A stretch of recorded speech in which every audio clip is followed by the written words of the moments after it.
Hello army, welcome back to my channel Taekook love story. आज मैं आप लोगों के साथ शेयर करने वाली हूँ Taekook new fan fiction my vampire love. तो चलिए फिर स्टार्ट करते हैं। ये एक ऐसी कहानी है जो है अनएक्सेप्टेड, जिसे किसी ने एक्सेप्ट नहीं किया है, ना इस जहान ने और ना ही उस जहान ने, क्योंकि ये लव स्टोरी है दरमियान एक ह्यूमन और एक वैम्पायर। एक जो है वो किसी का खून बहते हुए नहीं देख सकता और दूसरा उसी खून को पाने के लिए पता नहीं कितनों की जान ले लेता है।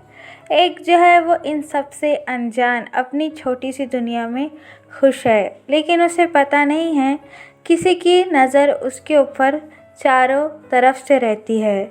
इस कहानी को जो है उन दोनों के जन्म से पहले ही लिख लिया था। वो दोनों जान के भी खुद को अनजान हैं। उनको ऐसा लगता है कि वो दोनों एक दूसरे के बारे में सब कुछ जानते हैं, लेकिन सच बात तो यह है कि उन्हें एक दूसरे की असलियत के बारे में कुछ नहीं पता। एक को जो इस कहानी में सिर्फ प्यार चाहिए और दूसरे को बस मुक्ति अपने उस बचपन के शराब से। ये कहानी है दरमियान किम तायोंग और जियोन जंगकुक की, जो है एक वैम्पायर और एक ह्यूमन के दरमियान। तो चलिए फिर शुरू करते हैं।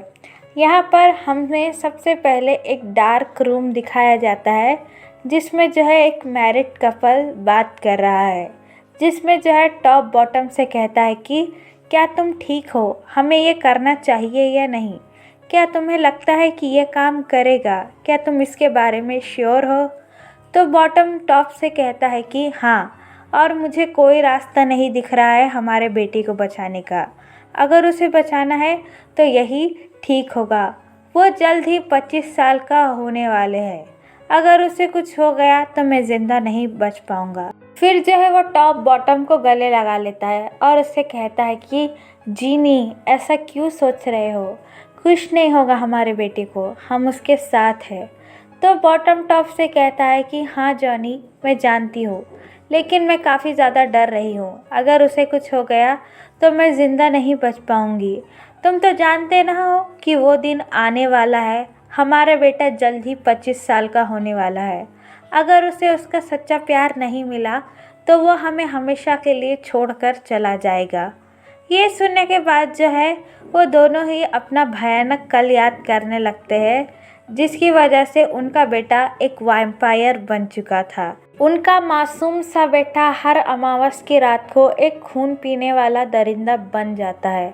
तो चलिए फिर हम फ्लैशबैक देखते हैं। यहाँ पर जो है वो एक काली अंधेरी रात है। सड़क पे एक गाड़ी फुल स्पीड में चल रही है, जिसमें जो है एक हस्बैंड अपने प्रेग्नेंट हस्बैंड को लेकर हॉस्पिटल की तरफ जा रहा है, जहाँ पर उसका हस्बैंड दर्द से कर्रा रहा है और दर्द होने के कारण काफ़ी ज़्यादा रोए जा रहा है। यह और कोई नहीं बल्कि किम सेok जिन और किम नामजुन, जो के हस्बैंड है। नामजुन जो है वो अपने हस्बैंड को लेकर हॉस्पिटल जाने रहा है, क्योंकि उसके हस्बैंड का डिलीवरी का टाइम आ चुका है और उसका वाटर भी ब्रोक हो चुका है। आरएम को जो है वो कुछ समझ में नहीं आ रहा था। वो बस फुल स्पीड में अपनी कार भगाए जा रहा था। वह आसपास किसी को कुछ नहीं देख रहा था। उसे बस अपने हस्बैंड और बेबी को सेव करना था। तभी उससे एक गलती हो जाती है। दरअसल आरएम किसी को अपनी कार से हिट कर देता है। ये सब देखने के बाद जो है वो आरएम बिल्कुल शॉक हो जाता है और जिन भी। आरएम जो है वो अपने लड़खड़ाते हुए कदमों के साथ जो है कार से बाहर निकलता है। वो अपने आसपास देखता है, लेकिन उसे आसपास कुछ दिखाई नहीं देता। फिर जो है उसकी नज़र जो है एक चमगादड़ पर पड़ती है, जो है वो खून से लथपथ तड़प रहा है। और तभी जो है वो एक छोटा सा चमगादड़ एक ह्यूमन की शक्ल ले लेता है, जो कि एक 5 साल के बच्चे की तरह लग रहा था। तभी जो है एक बड़ा वैम्पायर जो है उसके पास भागते आता है। वो अपने बच्चे को गोद में उठाकर उसे पकड़कर रोने लगता है। आरएम को जो है इस समय कुछ समझ में नहीं आ रहा था कि उसने अभी अपनी आंखों से देखा क्या। वैम्पायर जो है वो उसकी आंखों के सामने थे, जो अपने बड़े बड़े दांत निकाले हुए आरएम की तरफ देख रहे थे और वो काफ़ी ज़्यादा डर चुका था। वो मदर वैम्पायर उससे कहती है कि तुमने मेरे बच्चे की जान ली है, अब मैं तुम्हें छोड़ूंगी नहीं। तुम्हारी हिम्मत कैसा हुई, तुमने मेरे बच्चे की जान ली है, एक माँ को उसके बच्चे से अलग किया है, मैं तुम्हें छोड़ूंगी नहीं। वो फीमेल वैम्पायर आरएम पे अटैक करने ही वाली थी कि तभी जो है वो जिन कार से अपने बेबी बम के साथ निकलता है और उससे कहता है कि रुक जाओ, मेरे हस्बैंड को कुछ मत करना वरना मैं तुम्हें छोड़ूंगी नहीं। तभी जो है वो लेडी वैम्पायर की नज़र जिन पर पड़ती है और उसके बेबी बम पर भी। वो जो है जिन का बेबी बम देखकर पीछे हट जाती है और उससे कहती है कि देखो, तुम्हारे हस्बैंड ने मेरे बच्चे की जान ले ली, अब मैं क्या करूं? तुम भी तो एक माँ बनने वाली हो, क्या तुम ये दर्द समझ सकती हो कि तुम्हारे बच्चे की मौत तुम्हारे आंखों के सामने हो जाए?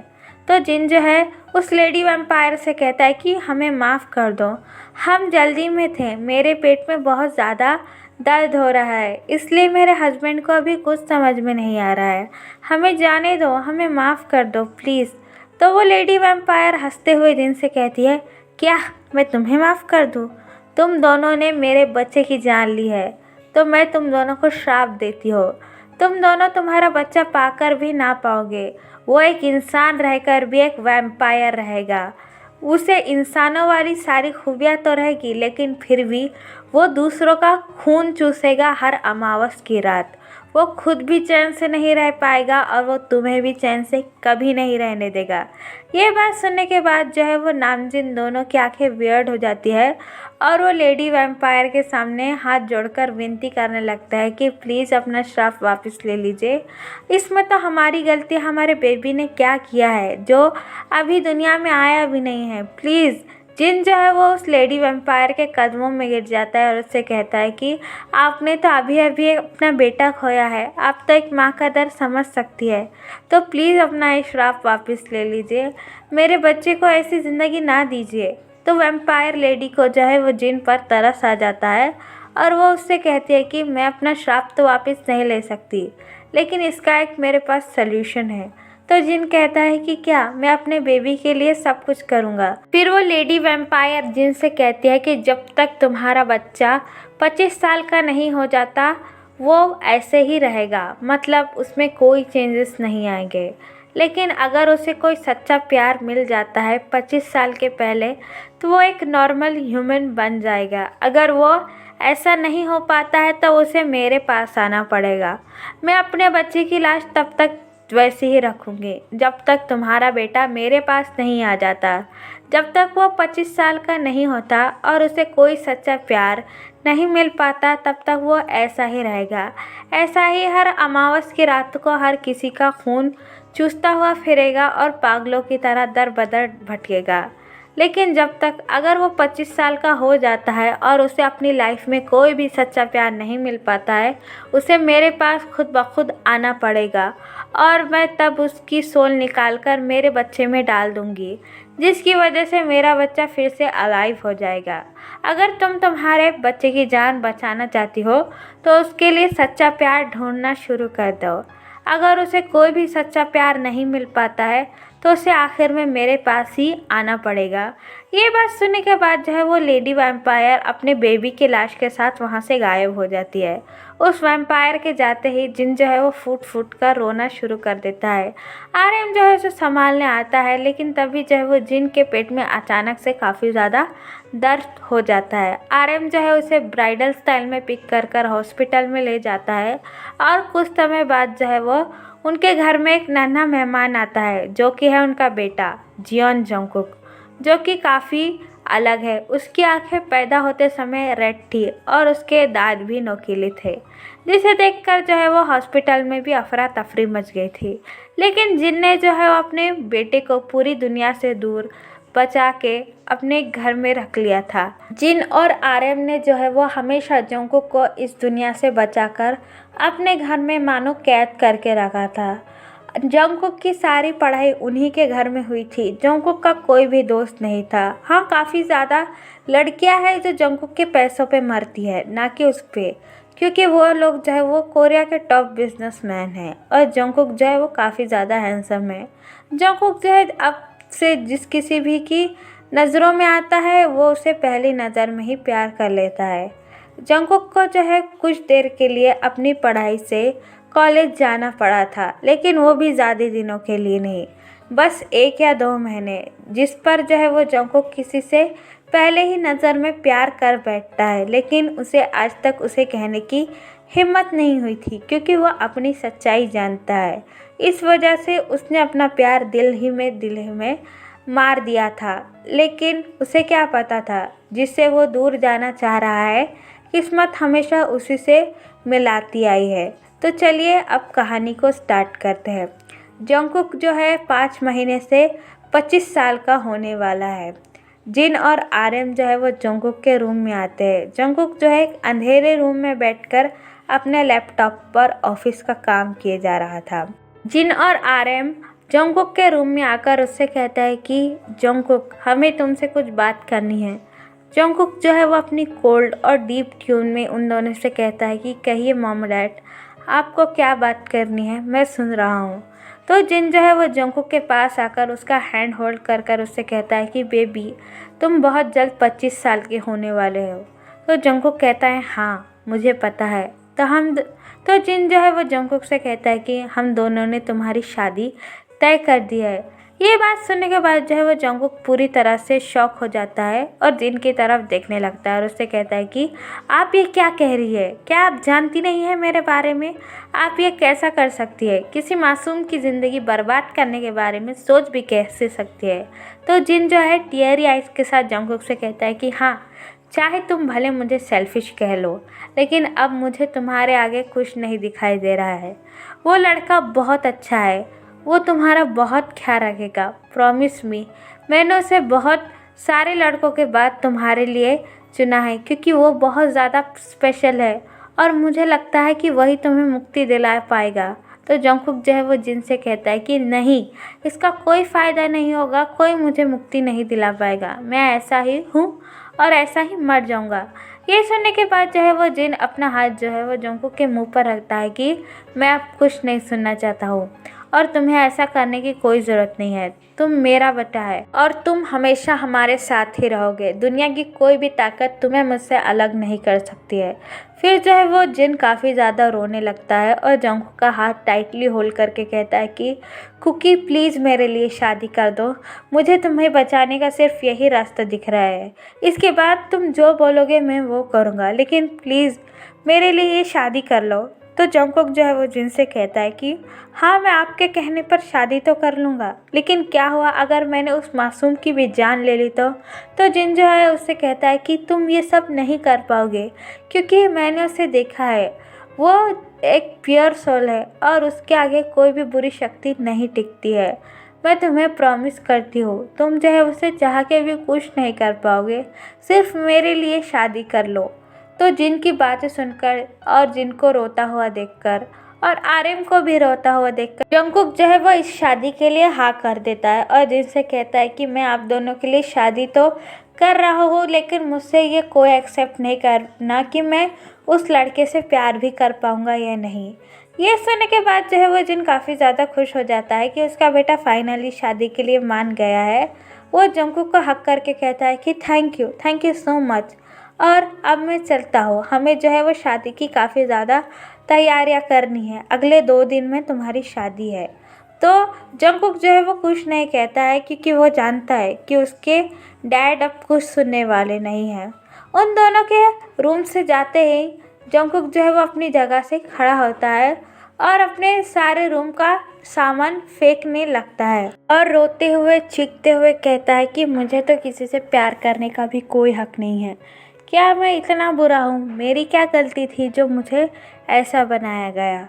मुझे बस वो चाहिए था और मुझे वो भी नहीं मिल पाया, क्योंकि मैं उसे हर्ट करना नहीं चाहता था। अपनी असलियत जानने के बाद भी उसके करीब जाने की हिम्मत मेरी आज तक नहीं हुई। मैं उससे बहुत प्यार करता हूँ और हमेशा उसी से करता रहूँगा, चाहे इसके लिए मुझे मौत को ही गले क्यों ना लगाना पड़े, लेकिन मैं उसके सिवा और किसी को एक्सेप्ट नहीं कर सकता। वही मेरे लिए सब कुछ है।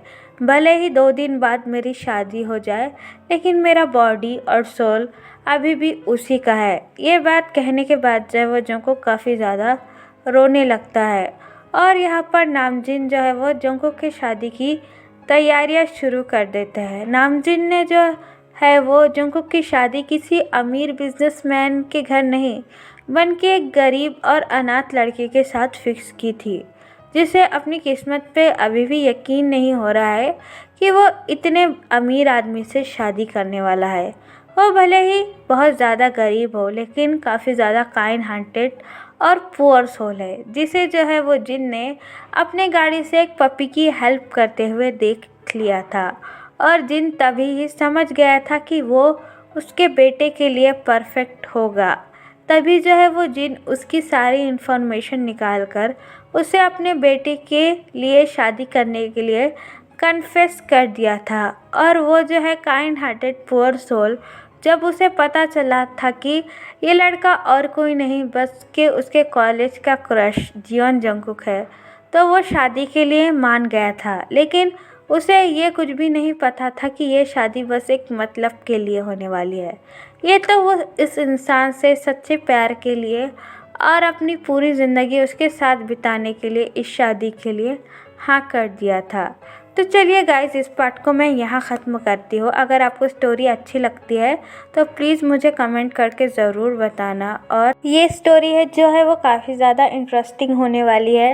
ये first part just introduction part था, क्योंकि सारे कैरेक्टर को अच्छे से एक्सप्लेन करना भी इसमें काफ़ी ज़्यादा ज़रूरी था। आपको मैं होप करती हूँ कि ये सारा एक्सप्लेनेशन समझ में आ गया होगा और इसका नेक्स्ट पार्ट मैं जल्द ही अपलोड कर दूँगी। और एक बात, मैं जो अपने शॉर्ट पे जंगकुक के आइडल टाइप गर्ल के बारे में बताया था वो बस एक फ़न के बारे में था, जस्ट फ़नी वे में मैंने ऐसा ही कह दिया था, उसे सीरियसली मत लेना। और काफ़ी ज़्यादा आर्मीज़ का मुझे कमेंट भी आया था कि उन्हें किम ताeyong की भी आइडल टाइप के गर्ल के बारे में कुछ ऐसा ही चाहिए। अगर आप चाहते हो तो वो सीरीज़ भी मैं स्टार्ट कर दूँगी। जो अगली आइडल टाइप होगी वो हमारे वीकी होगी और वो आप ज़रूर देखना, क्योंकि वो काफ़ी ज़्यादा इंटरेस्टिंग और फ़नी होगी। ये सब मैं एक फ़नी वे में कर रही हूँ, जस्ट फॉर फन, तो कोई भी इसको सीरियसली नहीं लेगा। और प्लीज़ मेरे चैनल को सब्सक्राइब करना। अभी भी 73% लोगों ने सब्सक्राइब ही नहीं किया है, तो आप प्लीज़ मेरे चैनल को सब्सक्राइब कीजिए।